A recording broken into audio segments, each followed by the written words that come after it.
از نظر امام جعفر صادق علیه السلام اگر کسی خواب مار ببیند 10 تعبیر دارد.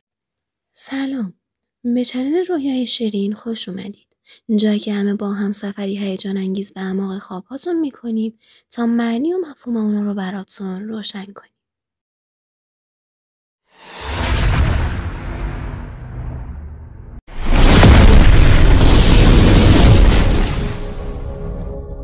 تعبیر اول نشان دهنده وجود دشمن پنهانی در زندگی و اطراف شماست. تعبیر دوم بیانگر عمر طولانی و زندگی پایدار است. تعبیر سوم تعبیر از سلامتی و تندرستی شماست. تعبیر چهارم تعبیرش به مقام رسیدن و یا مالکیت است. می تواند به امضای سند جدیدی اشاره داشته باشد. تعبیر پنجم نشان دهنده به قدرت رسیدن و ترفیع مقام و رتبه است.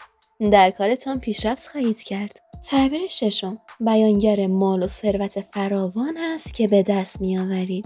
تعبیر هفتم نشان دهنده وجود زنی در اطراف شماست. این زن میتونه دوست، همسر و یا از خانواده شما باشه. برای آقایان میتونه تعبیر ازدواج نیز داشته باشه. تعبیر هشتم آرزوها و خواسته های قلبی شما را نشون میده. به مراد قلبی خود میرسید. تعبیر نهم پسری را نشان میدهد. میتونه فرزند پسر شما باشه و یا اگر باردار هستید فرزند شما پسر است. تعبیر دهم دوره‌ای کوتاه از مشکلات و سختی را نشان میدهد. نشان آشفتگی و پریشان حالی است. از نظر محمد ابن سیرین خواب مار دیدن نشان میدهد که دشمنی پنهان در اطراف زندگی شماست. از نظر منوچهر مطیع تهرانی مار همونطور که از خوی طبیعی حیوانش مشخصه حیوان اهلی و رامی نیست، خطرناکه. پس دیدن مار در خواب نیز تفسیر خطر و هشدار دارد. حال این خطر میتونه نشون از دشمنی در اطراف شما و زندگیتان باشد. حتی در خانه شما میتونه حضور داشته باشه. همان گونه که مار بی هوا و ناگهانی حمله میکنه، در تعبیر هم میگوید این دشمن قصد حمله و آسیب ناگهانی داره. تعبیر و تفسیر دیگر که از قصه های قدیم برمی آید این است که همیشه در قصه ها مارها به دور و اطراف مال و گنج های پنهان شده جمع می شدند و از آن مراقبت می کردند.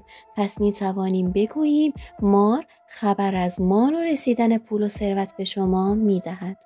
از نظر خالد ابن علی عنبری اگر در خواب خود مار ببینید تعبیرش این میشه که دشمن شما بسیار ثروتمند و بانفوذه. اگر دیدید که ماری را کشتید یعنی شما بر این دشمن غالب و پیروز میشوید. تعبیر دیگری از دیدن خواب مار اشاره به درگیری و اختلاف بین خانواده شما داره. این اختلاف میتونه بین فرزندان شما و یا همسر و فرزندانتون باشه. مار در خانه اگر در خواب دیدید که چند مار وارد خونه شما شدن، هیچ آسیبی به شما نزدن و از خانه بیرون رفتن، تعبیر اون اینه که دشمنان شما بیشتر از نزدیکان و خویشاوندان شماست. اگر در خواب خود دیدید که یک مار را به خانه خود آورده اید، تعبیرش بر این است که دشمن شما حیله‌گر است و فریب می‌خورید.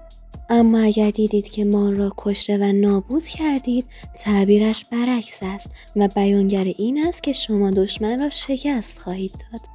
تعبیر دیگه که از خواب مار وجود داره اینه که اگه ماری که در خواب دیدید بسیار بزرگ بود و شما را بلعید و خورد، تعبیر آن این است که از دشمن شکست می‌خورید. خیلی ممنون که تا اینجای ویدیو همراه ما بودید. برای فهمیدن معنی و مفهوم خواب هاتون چنل رویای شیرین رو سابسکرایب کنید.